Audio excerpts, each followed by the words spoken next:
Well, hello, guys. Mark Holmes here, and as always, I want to thank you guys for watching, commenting, subscribing, and being part of the Joe Boo Sports Report. Without you guys, this literally, and I mean literally, does not work.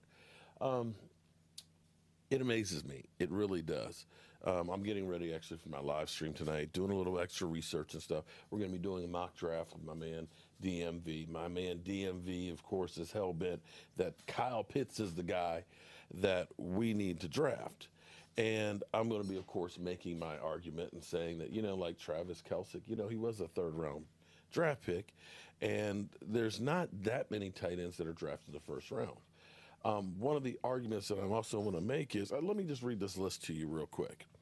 Los Angeles Rams, Baltimore Ravens, Pittsburgh Steelers, Washington Football Team, New Orleans Saints, Miami Dolphins, New England Patriots, Tampa Bay Buccaneers, New York Giants, and Indianapolis Colts.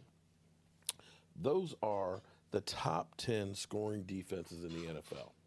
And only one of those defenses was not a playoff team, and that was the New York Giants. You can almost guarantee that if you have a top 10 defense, that you will be in the playoffs. You can't really guarantee that as far as offensive yardage goes. Of this year's top 10 offenses, only 6 of them actually made the playoffs, which is kind of interesting because, actually it's not really surprising because a lot of times if you're a team that's terrible and you're behind in the games a lot, you're playing, as they call it, garbage yards. And I'm sure all you Dak haters are going to say garbage yards. But that'll bring me to one of the top quarterbacks out there that people are interested in Deshaun Watson on a team that was 4-12. Weren't a lot of those yards garbage yards? Matthew Stafford, same category. But I just want to kind of go over a couple things here real quick because there's so much talk about Dak Prescott and his contract and how if he signs a contract, it'll be a team killer. The thing that's amazing is that Carson Wentz will probably get traded to somebody, and eventually they're going to have to deal with that contract. The same thing with Matthew Stafford, his contract. He only has 2 years left on it, and if he's working out for the team, he's going to have to get paid. The Minnesota Vikings, they had to increase the value of Kirk Cousins' contract.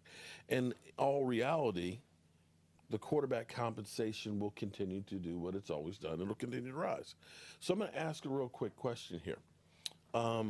Quarterback compensation-wise, let's say you have a quarterback that's been in the league for 3 years, okay? His career numbers are 9,700 yards, okay? 67 TDs, 31 interceptions. Completion percentage, 61%. How do those numbers sound to you? Does that sound like somebody you say, let's pay in the 40s? Let's say that.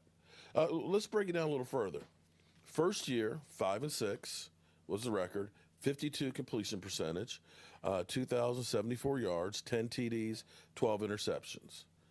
Let's say year number 2, 58% completion percentage, 3,089 yards, 20 TDs, 9 interceptions. Definitely a big improvement. Yard average 6.7. Now, the third year was a great year. First 2 years, first one was terrible. Second one was pretty good. Third year was really good. We have 4,544 yards, 37 TDs, 10 interceptions. Monster year. Not disputing that. So do you look at this as one great year? Or do you look at this as a guy who's getting better and better and better and figure that you have to stay? Because if you look at, say, Carson Wentz's rookie year was terrible. His second year was really, really good. And so it went on from there. And, of course, you look at it and you say, well, we can't pay these guys. Well, those are actually Josh Allen's numbers. Josh Allen, they are projecting, will be in the mid-40s for a quarterback for his compensation. And in the grand scheme of things, he's jumped up big time, from 58 completion percent to 69. Now, on the flip side in this as well, could it be that part of the reason why his numbers increased so well is because he got Diggs as a wide receiver? He got Stephon Diggs. He got a great, talented wide receiver. So is it because Josh Allen is a great quarterback? Or is it because he needs those guys around him? Because when Dak Prescott got Amari Cooper, because we got Amari Cooper, we got, of course, Cole Beasley, he's got offensive weapons that are around him. All of a sudden, he's playing at an elite level. So is that only Josh Allen and the guys that he has are chicken salad? Or are you looking at this as it's a team, which is similar situation to Dak Prescott? He got Amari Cooper, great receiver, who he could maximize what he's doing. And this is where all this stuff gets to be kind of crazy, because as we hear, guys like Carson Palmer, who literally stole money, okay, average quarterback at best, who had a $43 million contract in 2001, which was unheard of course, okay, getting paid more than veteran quarterbacks, who proceeded to sign a $108 million contract, still having sat on the bench for 3 years, making $175 million, telling somebody else, you should take less money. This is where a lot of people will say, you're just a Dak Prescott defender, man. You're not really a Cowboy fan. And they get sick of hearing, and that's fine if you don't, again, you don't have to hear it if you don't want to. But I do these videos to point out the difference. The reality is, when you look at, I'll give you another little tad bit. Do we look at Alex Smith? Because by Cowboys fans out there, you would say, I'll take Alex Smith over Dak Prescott because his team is in the playoffs. So are you saying that Alex Smith was an elite quarterback? Actually, should I say Alex Smith, Haskins, Kyle Allen, and didn't they have somebody else in there? Okay. Are we going to say that those guys? Heineken. Okay, Heineken, that's it. That those guys are better quarterback than Dak Prescott? Because they got to the playoffs?